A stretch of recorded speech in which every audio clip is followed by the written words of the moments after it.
So just yesterday, I did a video on a man who used some abortion drugs in his wife's water in Texas and got 180 days. Yet, if a woman is even miscarrying in Texas, where the fetus is not viable, she can't get help because doctors are so scared of performing this procedure to help women. Women have to be damn near dying on death's door, knocking on death's door to get some help from the doctors in Texas. Yet this man in Texas got 180. Some of the people on my post says the law protects men. Then they said certain white ones, and someone else said white men. The fact that he could have sued her if she did the same, it's infuriating because it was never about life. It was always about controlling women. Once these states have secured these policies, guaranteed they will start controlling who gets to give birth or who has to give birth. So it's murder and life for women, but men can do it, and it's a smack on the wrist. It's a war on women. It's protection for white men. It has always been protection for. Suddenly, men are nowhere to be seen in the comments. And where are all those pro-life Christian, holier than thou conservatives in the comments now? And then this person says, because he has a peen and they don't care what peen holders do to us. Okay, so now that I've done some of those comments, let's get back to this article. Once again, she says, I miscarried in Texas. My doctors put the abortion law first.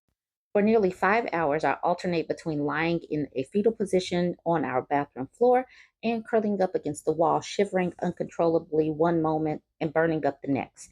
I vomit 3 times on the floor.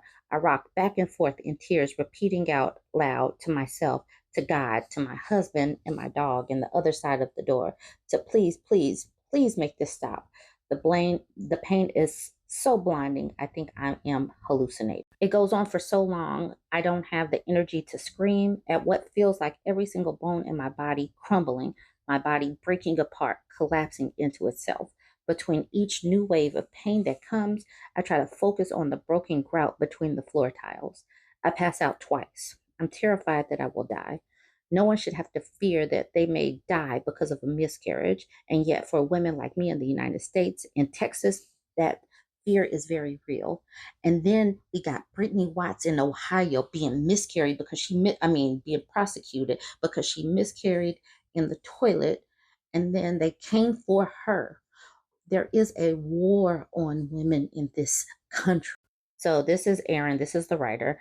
She says no one should have to fear they may die because of a miscarriage. And yet, for women like me in the United States and Texas, the fear is real. The day before Labor Day, we had checked into the ER and I began to bleed at work. At 9 weeks pregnant, I feared the worst, but hoped it was nothing. Panicking at my desk, I immediately called my best friend, who told me to go straight to the emergency room. In the ER, the panic deepened. The Dobbs decision by the United States Supreme Court, which overturns a woman's constitutional right to abortion, has been passed 3 months earlier. And for the first 2 hours in the waiting room, I could only think of how that decision would trickle down to me here in Texas. My brain anxiously cycled through every bad scenario that could happen. My concern wasn't misplaced. I was eventually called back for blood work and asked questions that were probably standard but sounded increasingly cold and accusatory about why it was there. I repeated for what seemed the 10th time that I thought I was having a miscarriage. Questions, tests, and information collected. I was sent back to the waiting room with my husband. Several hours, a sonogram, and a transvaginal ultrasound later, a kind doctor and 2 nurses told me that they were 98% sure I was beginning a miscarriage. There was no heartbeat. There was nothing to save. Miscarriages don't reverse themselves, despite what politicians may think. I asked what I could expect in the days to come. We have been down this path before, but not in Texas. For years, we struggled with infertility and suffered several pregnancy losses and with complications. I lost my first pregnancy in Washington, D.C. at 15 weeks.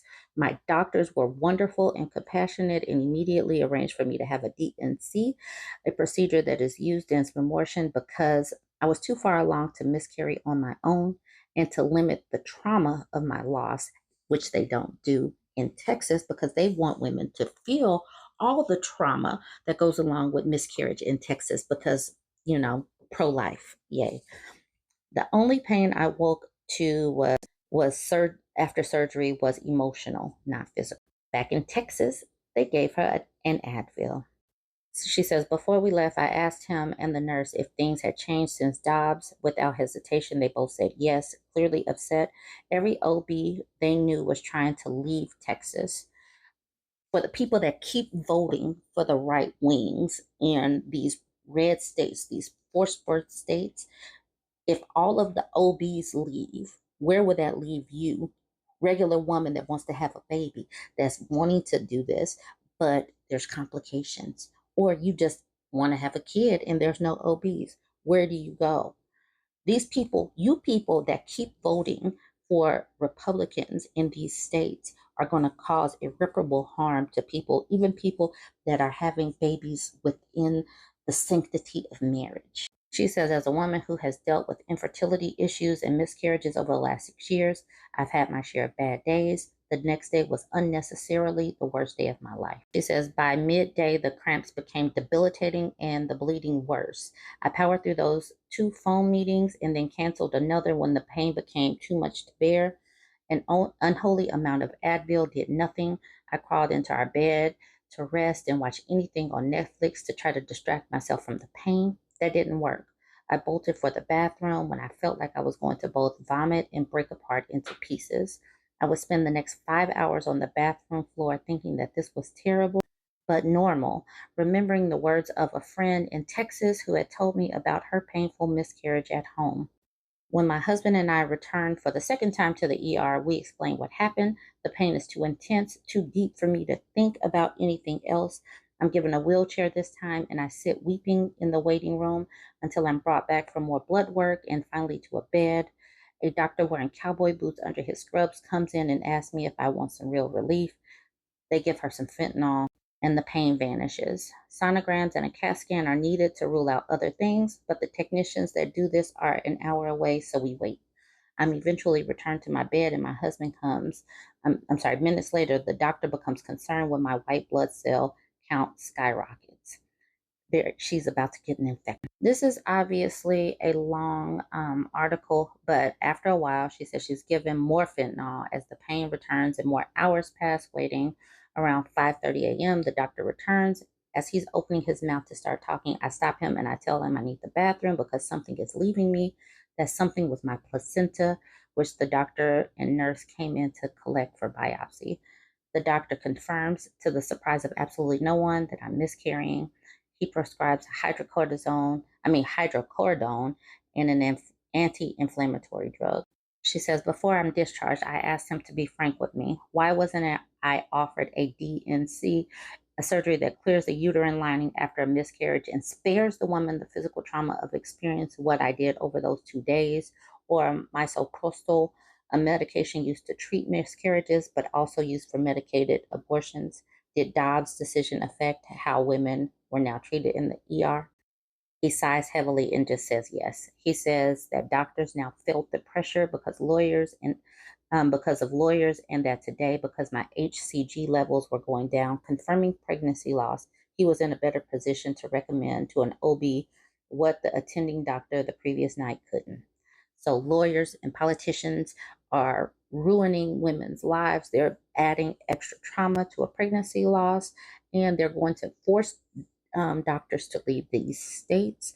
And it's just going to be a terrible overall situation for women and even dads that care about their wives and want to have babies. It's going to be terrible for everybody because of these Christofacists that want to control women. Obviously, you should hear the venom through my voice because I am so tired of these Christo-fascist people. You guys go ahead and weigh in with your thoughts. Like, comment, share.